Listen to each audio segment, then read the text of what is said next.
पहली जैन संगीति में 12 अंक की रचना की गई थी और द्वितीय जैन संगीति में 12 उपांक की रचना की गई थी। 23वें जैन धर्म का तीर्थंकर पार्श्वनाथ का चिन्ह सांप था। 23वें जैन तीर्थंकर पार्श्वनाथ थे। 23वें जैन तीर्थंकर पार्श्वनाथ थे। पार्श्वनाथ का चिन्ह सांप था।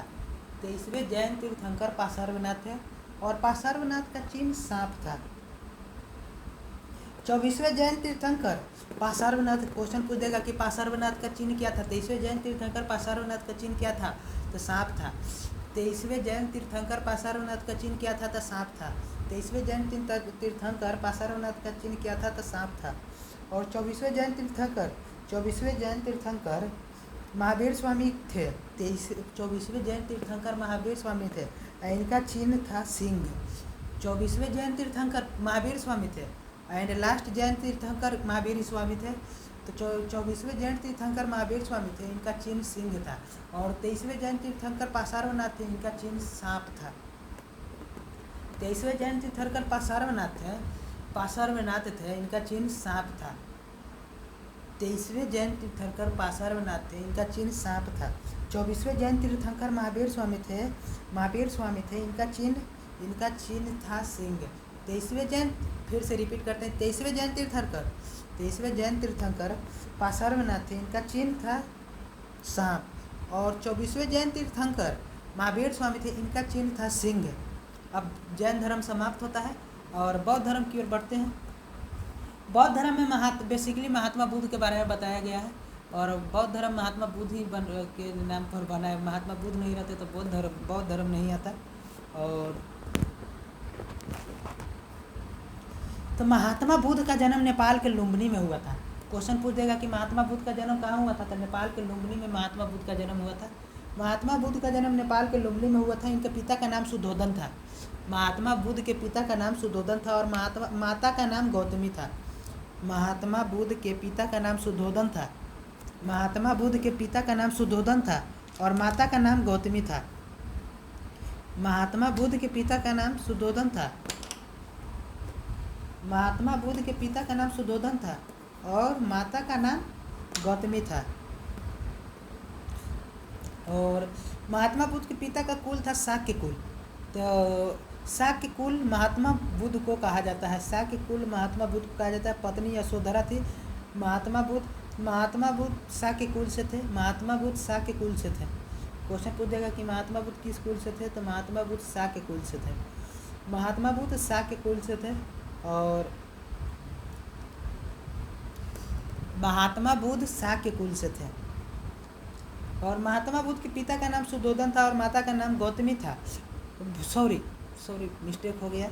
महात्मा बुद्ध के पिता का नाम सुधोधन था और माता का नाम महामाया था और मौसी का नाम गौतमी था। और महात्मा बुद्ध के पालन पोषण मौसी की थी। गौतमी नाम था मौसी का। और महात्मा बुद्ध के दूसरा नाम सिद्धार्थ था। बचपन का नाम सिद्धार्थ था। महात्मा बुद्ध के माता का नाम महामाया था। महात्मा बुद्ध के माता का नाम महामाया था, लेकिन इनकी माता की मृत्यु हो जाने से इनके लालन पालन पोषणा पालना मतलब पूरा जो बाल अवस्था में देख रेख गौतमी की थी, इनकी मौसी जी। और महात्मा बुद्ध शाक्य कुल से थे। महात्मा बुद्ध शाक्य कुल से थे और इनकी पत्नी यशोधरा। महात्मा बुद्ध की पत्नी का नाम यशोधरा था। महात्मा बुद्ध की पत्नी का नाम यशोधरा था। महात्मा बुद्ध की पत्नी का नाम यशोधरा था। महात्मा बुद्ध के पत्नी का नाम यशोधरा था। और शाक्य मुनि महात्मा बुद्ध को कहा जाता है। शाक्य मुनि किसे कहा जाता है, तो शाक्य मुनि महात्मा बुद्ध को कहा जाता है। और महात्मा बुद्ध ने शाक्य दर्शन में सबसे ज़्यादा शिक्षा लिया था। महात्मा बुद्ध ने, क्वेश्चन पूछ जाएगा कि महात्मा बुद्ध ने किस दर्शन में सबसे ज़्यादा शिक्षा लिया था। शाक्य दर्शन का सबसे ज़्यादा शिक्षा लिया था। महात्मा बुद्ध ने किस दर्शन का सबसे ज़्यादा शिक्षा लिया था, शाक्य दर्शन का सबसे ज़्यादा शिक्षा लिया था। महात्मा बुद्ध ने किस दर्शन का सबसे ज़्यादा शिक्षा लिया था, शाक्य दर्शन का सबसे ज़्यादा शिक्षा लिया था। महात्मा बुद्ध की पत्नी का नाम यशोधरा था। यशोधरा, महात्मा बुद्ध की पत्नी का नाम यशोधरा था। महात्मा बुद्ध की पत्नी का नाम यशोधरा था। और घोड़ा कंतक सारथी चना और गृह त्याग कर दिया था। घोड़ा कंतक सारथी चन्ना महात्मा बुद्ध के घोड़ा कंतक था, सारथी चन्ना था। सारथी था इनका चन्ना। गृह त्याग कर दिया था महात्मा बुद्ध ने 29 साल में। महात्मा बुद्ध ने गृह त्याग कर लिया था। महात्मा बुद्ध ने 29 साल में गृह त्याग कर दिया था। रुद्रक राम सिंह ने योग दर्शन की शिक्षा महात्मा बुद्ध दिया था। महात्मा बुद्ध को रुद्रक राम सिंह ने योग दर्शन की शिक्षा दिया था महात्मा बुद्ध को। क्वेश्चन पूछ देगा कि महात्मा बुद्ध ने योग दर्शन की शिक्षा किससे लिया, तो रुद्रक राम से। रुद्रक राम सिंह से योग दर्शन की शिक्षा लिया महात्मा बुद्ध ने। रुद्रक राम सिंह से योग दर्शन की शिक्षा लिया महात्मा बुद्ध ने। रुद्रक राम सिंह से योग दर्शन की शिक्षा लिया महात्मा बुद्ध ने। और गृह त्याग कर दिए थे 29 साल की उम्र में। महात्मा बुद्ध गृह त्याग कर दिए थे। महात्मा बुद्ध 29 साल की उम्र में। क्वेश्चन पूछेगा कि महात्मा बुद्ध कितने साल की उम्र में गृह त्याग कर दिए थे, तो 29 साल की उम्र में। मृदवान वन सारनाथ बुद्ध ने 6 साल तपस्या किया था। सॉरी, इसमें नहीं समझ में। सारनाथ मृदवान वन में सारनाथ में महात्मा बुद्ध ने 6 साल तपस्या मिला था, लेकिन कुछ लाभ नहीं हुआ था, ज्ञान की प्राप्ति नहीं हुआ था सारनाथ में। सारनाथ के मृदवान वन में महात्मा बुद्ध ने सारनाथ के मृदवान वन में 6 साल तपस्या किया था, जिससे कुछ फायदा नहीं हुआ। महात्मा बुद्ध को कुछ ज्ञान नहीं मिला था सारनाथ से। ज्ञान की प्राप्ति बोध गया से हुई थी, फल्गु नदी के किनारे और रंजना नदी के किनारे। फल्गु नदी और रंजना नदी के तट पर पीपल वृक्ष के नीचे वैशाख पूर्णिमा के दिन महात्मा बुद्ध को ज्ञान की प्राप्ति हुई थी। महात्मा बुद्ध को ज्ञान की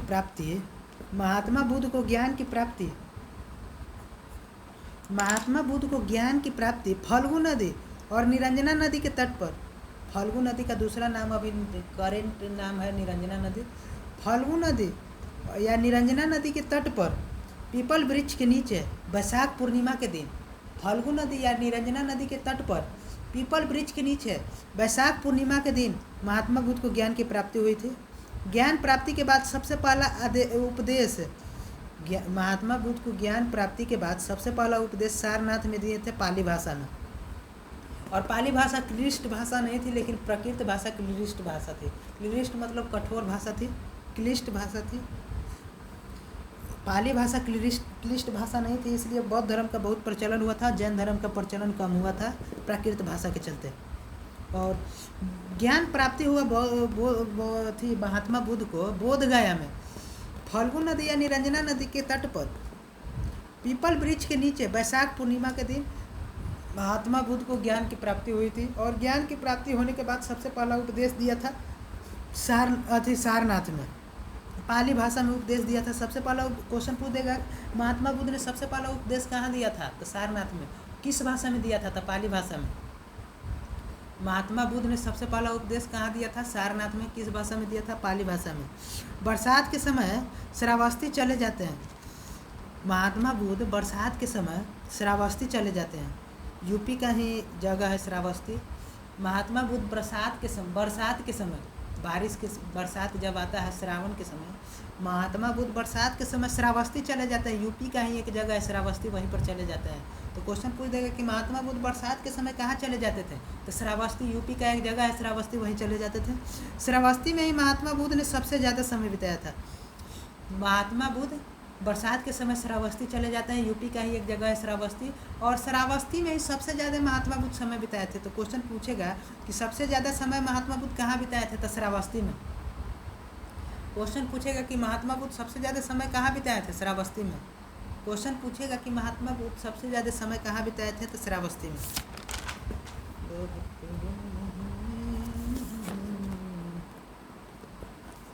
बहुत दिन हुए हैं ये देखा नहीं है। इनका महात्मा बुद्ध के प्रिय शिष्य का नाम पूछेगा तो क्या है, तो महात्मा बुद्ध के एक प्रिय शिष्य था, आनंद नाम था उसका। महात्मा बुद्ध के शिष्य का नाम आनंद था, प्रिय शिष्य था आनंद। और बौद्ध धर्म में शामिल होने वाली पहली महिला प्रजापति गौतमी थी। क्वेश्चन पूछ देगा कि बौद्ध धर्म में शामिल होने वाली पहली महिला कौन थी, प्रजापति गौतमी। बौद्ध धर्म में शामिल होने वाली पहली महिला कौन थी, प्रजापति गौतमी। बौद्ध धर्म में शामिल होने वाली पहली महिला कौन थी, प्रजापति गौतमी। क्वेश्चन पूछ देगा कि बौद्ध धर्म में शामिल होने वाली पहली महिला कौन थी? प्रजापति गौतमी। बहुत दिन हुए हैं मोहब्बत किसी से। बौद्ध धर्म में शामिल होने वाली पहली महिला प्रजापति गौतमी थी। दूसरी महिला वैशाली की नर्तकी थी, आम्रपाली नाम था। आम्रपाली नाम था। वैशाली की नर्तकी आम्रपाली नाम था। वो दूसरी महिला बौद्ध धर्म में शामिल होने वाली थी। बौद्ध धर्म में शामिल होने वाली पहली महिला प्रजापति गौतमी थी। बौद्ध धर्म में शामिल होने वाली पहली महिला प्रजापति गौतमी थी। बौद्ध धर्म में शामिल होने वाली पहली महिला प्रजापति गौतमी थी। बौद्ध धर्म में शामिल होने वाली पहली महिला प्रजापति गौतमी थी। बौद्ध धर्म में शामिल होने वाली पहली महिला प्रजापति गौतमी थी। और दूसरी महिला वैशाली की रहने वाली नर्तकी आम्रपाली थी। वैशाली की रहने वाली नर्तकी आम्रपाली नाम की लड़की थी। वो बौद्ध धर्म में शामिल होने वाली दूसरी महिला। बौद्ध धर्म में शामिल होने वाली दूसरी महिला कहाँ की थी? वैशाली की थी और नर्तकी थी और नाम था आम्रपाली। तो क्वेश्चन पूछ देगा कि बौद्ध धर्म में शामिल होने वाली दूसरी महिला का नाम, तो आम्रपाली। बौद्ध धर्म महात्मा बुद्ध ने त्रिरत्न दिया था। बुद्धम शरणम गच्छामि, संघम शरणम गच्छामि, धम्मम शरणम गच्छामि। अगर ज्ञान प्राप्ति करना है तो डायरेक्ट बुद्ध के पास जाइए। अगर बुद्ध नहीं मिलते हैं तो संघम माने संघ में जाइए, कोचिंग संस्था में जाइए। और संघ नहीं मिलता है तो धम्मम शरणम मतलब बुक खोल के पढ़िए।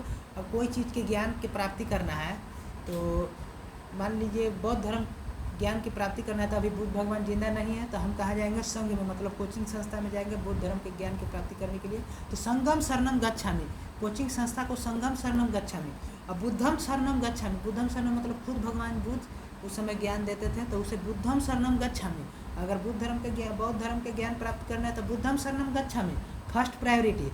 अगर बुद्ध भगवान नहीं है तो संगम शरणम गच्छामि, उनके अनुयायियों के पास जाइए, कोचिंग संघ में जाइए।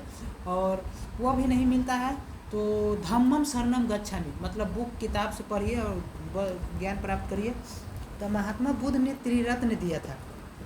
बुद्धम शरणम गच्छामि, संघम शरणम गच्छामि, धम्मम शरणम गच्छामि। महात्मा बुद्ध ने त्रिरत्न दिया था। बुद्धम शरणम गच्छामि, संघम शरणम गच्छामि, धम्मम शरणम गच्छामि। महात्मा बुद्ध को ज्ञान मिलने के बाद 4 आर्य सत्य दिए थे। महात्मा बुद्ध, देखिए अब हम बताते हैं। महात्मा बुद्ध को ज्ञान की प्राप्ति हो गई थी तो बहुत सी चीज़ दिए थे, बहुत ज्ञान के बाद बताए थे। तो महात्मा बुद्ध मेन इम्पोर्टेंट चीज़ काची दिए थे हम बताने वाले हैं। महात्मा बुद्ध के ज्ञान मिलने के बाद 4 आर्य सत्य दिए थे। आर्य सत्य 10 गो शील दिए थे, अष्टांगिक मार्ग दिए थे, 3 ठो दर्शन दिए थे और त्रिरत्न दिए थे। तो महात्मा बुद्ध ने काची दिया था? 4 आर्य सत्य दिया था, 10 शील दिया था, अष्टांगिक मार्ग दिए थे, 3 दर्शन दिए थे, 3 त्रिरत्न दिए थे। महात्मा बुद्ध ने काची दिए थे? 4 आर्य सत्य दिए थे, 10 शील दिए थे, अष्टांगिक मार्ग दिए थे, 3 दर्शन दिए थे, 3 त्रिरत्न दिए थे। आर्य सत्य वह सत्य है जिसे दुनिया में कोई व्यक्ति काट नहीं सकता।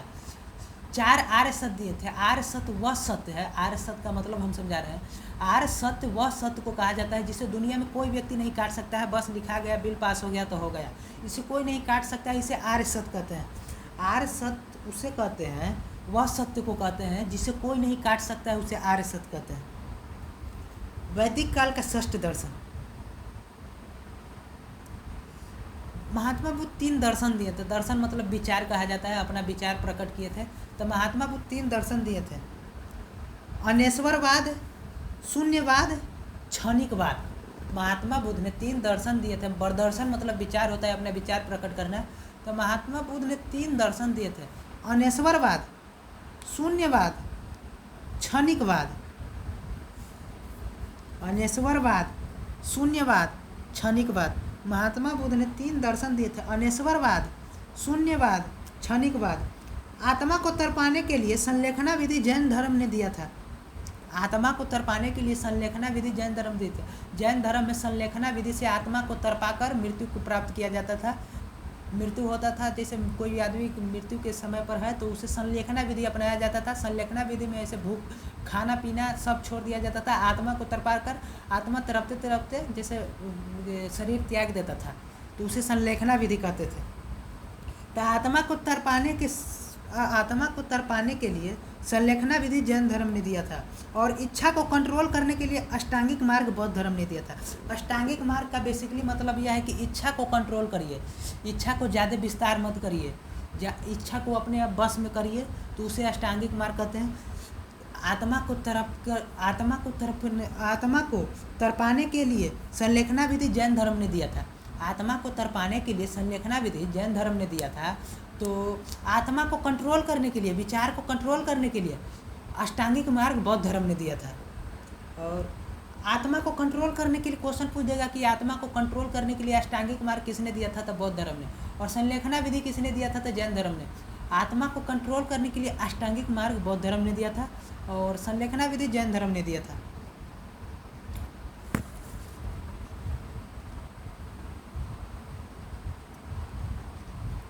और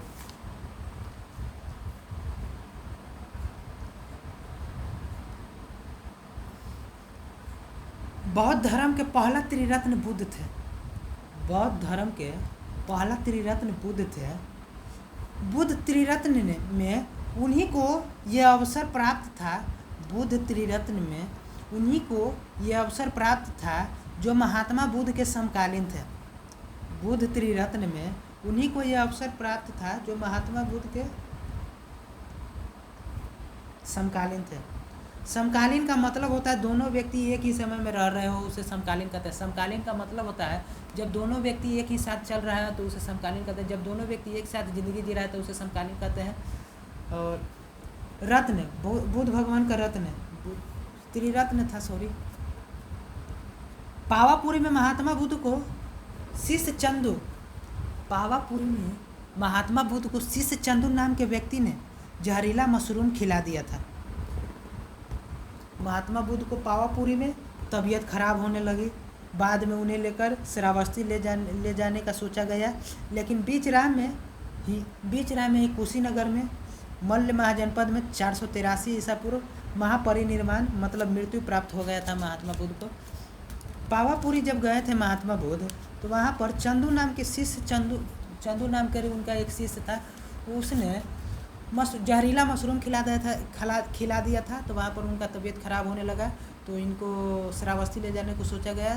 तो श्रावस्ती ले जाते समय कुशीनगर में ही मल्ल महाजनपद में इनकी मृत्यु हो गई थी। 483 ईसा पूर्व इनकी मृत्यु हो गई थी। अब महात्मा बुद्ध की मृत्यु को महापरिनिर्वाण कहा जाता है। जब कोई महान आदमी मरता है तो उसे महापरिनिर्वाण कहा जाता है। पावापुरी में शिष्य नाम के चंदू ने जहरीला मशरूम खिला दिया था, तो इनका तबीयत खराब होने लगा, तो इन्हें श्रावस्ती ले जाने के लिए सोचा गया। लेकिन श्रावस्ती ले जाते समय इनको राह में कुशीनगर में ही महापरिनिर्वाण प्राप्त हो गया था, मतलब मृत्यु हो गया था 483 ईसा पूर्व में। और महात्मा बुद्ध के महापरिनिर्वाण के बाद इनके अस्थियों को 8 अलग अलग जगह पर रख दिया गया। इसे अष्ट महास्थान कहा जाता है।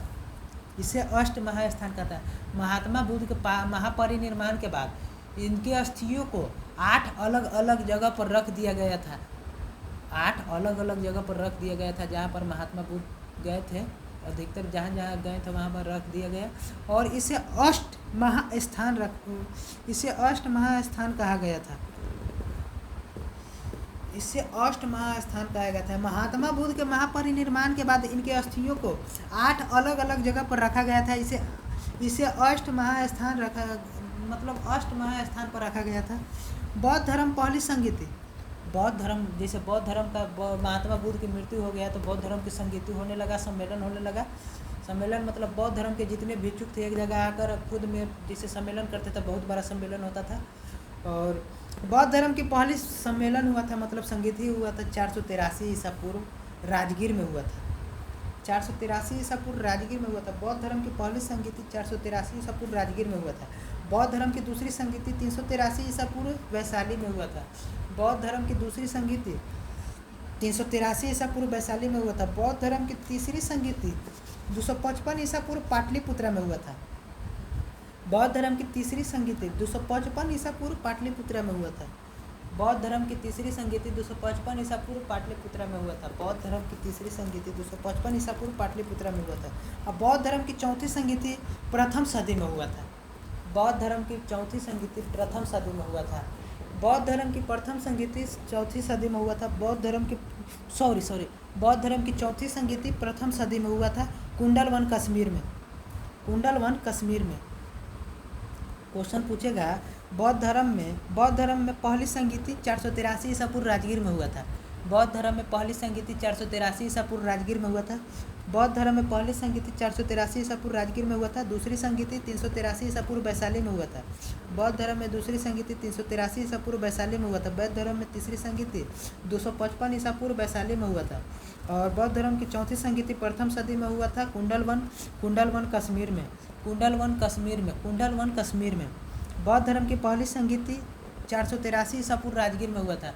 बौद्ध धर्म की पहली संगीति 483 ईसा पूर्व राजगीर में हुआ था। 483 ईसा पूर्व में ही महात्मा बुद्ध महापरिनिर्वाण प्राप्त कर गए थे, मतलब मृत्यु हो गया था। और बौद्ध धर्म की पहली संगीति 483 ईसा पूर्व राजगीर में हुआ था। बौद्ध धर्म की दूसरी संगीति 383 ईसा पूर्व वैशाली में हुआ था। बौद्ध धर्म की पहली संगीति 483 ईसा पूर्व राजगीर में हुआ था। बौद्ध धर्म की दूसरी संगीति 383 ईसा पूर्व वैशाली में हुआ था। और बौद्ध धर्म की तीसरी संगीति 255 ईसा पूर्व पाटलिपुत्रा में हुआ था। बौद्ध धर्म की चौथी संगीति प्रथम सदी में हुआ था, कुंडलवन कश्मीर में। क्वेश्चन पूछ देगा कि बौद्ध धर्म की प्रथम संगीति कब हुआ था, तो 483 ईसा पूर्व राजगीर में हुआ था। बौद्ध धर्म की द्वितीय संगीति कब हुआ था, तो 383 ईसा पूर्व वैशाली में हुआ था। बौद्ध धर्म की तृतीय संगीति कब हुआ था, तो बौद्ध धर्म की तीसरी संगीति हुआ था 255 ईसा पूर्व पाटलिपुत्रा में हुआ था। बौद्ध धर्म की चौथी संगीति कब हुआ था, तो बौद्ध धर्म की चौथी संगीति सुनिएगा, बौद्ध धर्म की चौथी संगीति कुंडलवन कश्मीर में हुआ था। कर्नाटक में गोमतेश्वर मंदिर चामुंड शासकों ने बनवाया था, इसे बाहुबली मंदिर भी कहा जाता है। कर्नाटक में एक गोमतेश्वर मंदिर है, इसे चामुंड शासकों ने बनवाया था। कर्नाटक में गोमतेश्वर मंदिर चामुंड शासकों ने बनवाया था और इसे बाहुबली मंदिर भी कहा जाता है। कर्नाटक में एक गोमतेश्वर मंदिर है, इसे चामुंड शासकों ने बनवाया था, इसे बाहुबली मंदिर कहा जाता है। बहुत दिन हुए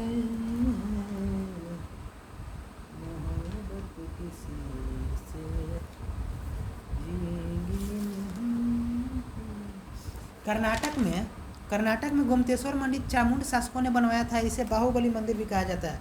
कर्नाटक में गोमतेश्वर मंदिर चामुंड शासकों ने बनवाया था, इसे बाहुबली मंदिर भी कहा जाता है।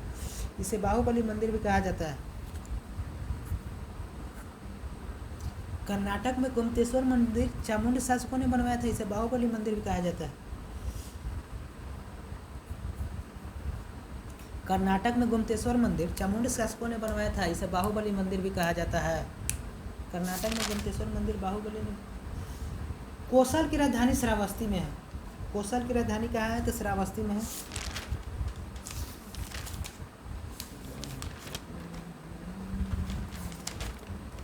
कोसल की राजधानी कहाँ है, श्रावस्ती। कोसल की राजधानी श्रावस्ती में। क्वेश्चन पूछ देगा कि कोसल की राजधानी कहाँ है, तो कोसल की राजधानी श्रावस्ती में है।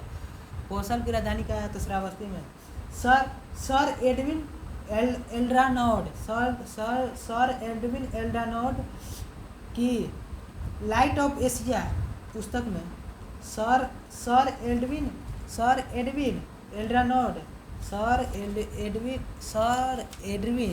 एल्ड्रानोड की पुस्तक लाइट ऑफ एशिया ललित विस्तार से संबंधित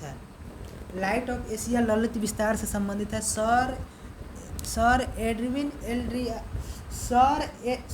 नाम नहीं पढ़ने आ रहा है। सर एडविन एल्ड्रानोड की पुस्तक लाइट ऑफ एशिया में ललित विस्तार की चर्चा किया गया है। सर एडविन एल्ड्रानोड की पुस्तक लाइट ऑफ एशिया में ललित विस्तार की चर्चा किया गया है। पहली बौद्ध संगीति किसने कराया था? पहले हम शुरू से बोलते हैं। पहली बौद्ध संगीति 483 ईसा पूर्व में हुआ था। राजगीर में हुआ था, और अजात शत्रु ने करवाया था। राजा के नाम लेते हैं हम। अजात शत्रु के समय हुआ था। पहली बौद्ध संगीति 483 ईसा पूर्व राजगीर में हुआ था। अजात शत्रु के समय हुआ था। अजात शत्रु उस समय राजा था, जैसे मगध के राजा उस समय अजात शत्रु था। द्वितीय बौद्ध संगीति 383 ईसा पूर्व वैशाली में हुआ था। उस समय कालाशोक था। उस समय राजा कालाशोक था। तृतीय बौद्ध संगीत 255 ईसा पूर्व में हुआ था। उस समय राजा तृतीय बौद्ध संगीत 255 ईसा पूर्व में हुआ था। वो पाटलिपुत्रा में हुआ था। उस समय राजा अशोक था। प्रथम सदी में कुंडलवन चौथी बौद्ध संगीति प्रथम सदी में हुआ था। कुंडलवन कश्मीर में हुआ था। उस समय राजा द्वितीय अशोक था। उस समय राजा अशोक द्वितीय था। उस समय राजा अजात शत्रु कालाशोक अशोक और अशोक द्वितीय। अजात शत्रु कालाशोक अशोक और अशोक द्वितीय। 483 प्रथम बौद्ध संगीति 483 ईसा पूर्व में हुआ था। प्रथम बौद्ध संगीति 483 ईसा पूर्व में हुआ था। राजगीर में हुआ था। अजात शत्रु ने करवाया था। राजा था अजात शत्रु उस समय का। और द्वितीय बौद्ध संगीति 383 ईसा पूर्व में हुआ था। वैशाली में हुआ था। उस समय राजा था कालाशोक था। तृतीय बौद्ध संगीति 255 ईसा पूर्व में हुआ था। पाटलिपुत्रा में हुआ था। उस समय राजा अशोक था। चौथी बौद्ध संगीति प्रथम सदी में हुआ था। उस समय राजा था अशोक द्वितीय। और अब बोलते हैं कि प्रथम बौद्ध संगीति किसने कराया था। तो प्रथम बौद्ध संगीति महाकश्यप ने कराया था।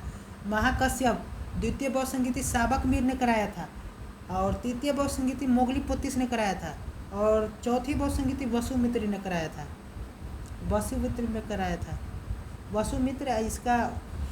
वसुमित्र अध्यक्ष थे और उपाध्यक्ष अश्वघोष थे। प्रथम बौद्ध संगीति 483 ईस्वी में हुआ था। इसकी अध्यक्षता कौन कर रहे थे? महाकश्यप। महान आदमी को महाकश्यप कहा जाता है। तो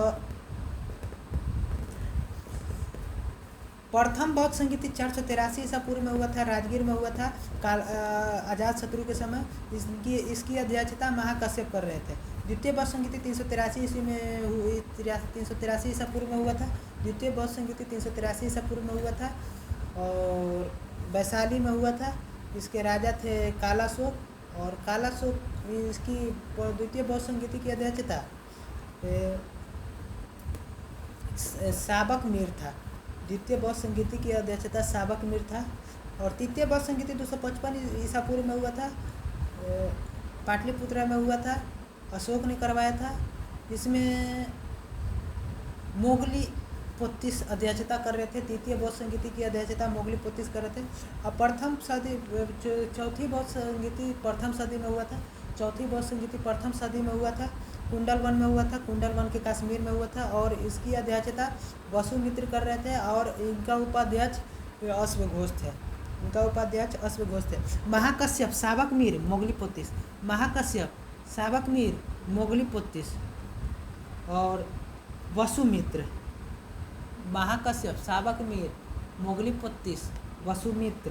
अश्वघोष। प्रथम बौद्ध संगीति की अध्यक्षता महाकश्यप कर रहे थे। द्वितीय बौद्ध संगीति की अध्यक्षता साबक मीर कर रहे थे। तृतीय बौद्ध संगीति की अध्यक्षता मोगलीपोतिस कर रहे थे। चौथी बौद्ध संगीति की अध्यक्षता वसुमित्र कर रहे थे और इनका उपाध्यक्ष चौथी बौद्ध संगीति का उपाध्यक्ष था अश्वघोष।